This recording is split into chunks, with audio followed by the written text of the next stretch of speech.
Bunso Migs malinaw nilambing ang babaeng ito, kaharap ang buong pamilya, sino siya ating tuklasin.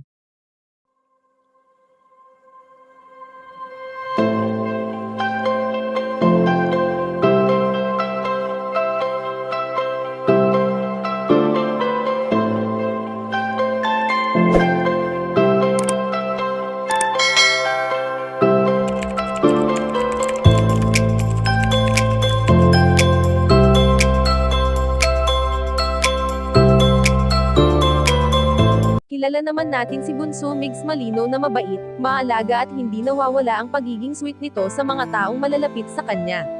Matatandaan na nitong nakaraan lang nang ipinagdiwang ang binyag ng anak ni Toto at Pia na si Baby Chaos, at kitang-kita naman natin na mas excited pa ang binata sa mga magulang ni Baby Chaos dahil malimit nating nakikita na nilalaro niya ang kanyang kauna-unahang apo. Sa naging binyag nga ng anak ni Toto at Pia ay todo pasasalamat ang mag-asawa, dahil na rin sa daming tao ang patuloy na sumusuporta sa kanila. Hindi naman lingid sa ating kaalaman noon na malapit rin ang mag-asawa sa yumaong si Cutie Mahal, kaya naman usap-usapan ngayon na kung nabubuhay lamang sana ito sa ngayon ay tiyak na isa ito sa magiging masaya sa pagdating ng isang anghel sa pamilya Malino.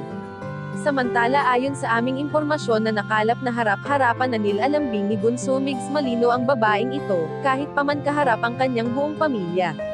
At ang paglalambing na ito nga ay ginagawa noon ng binata sa kanyang pinakamamahal na katambal na si Cutie Mahal.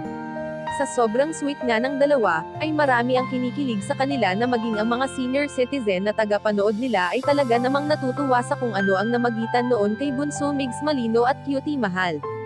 Kayong mga ka-chika, anong masasabi nyo dito? Please leave the comment and don't forget to subscribe.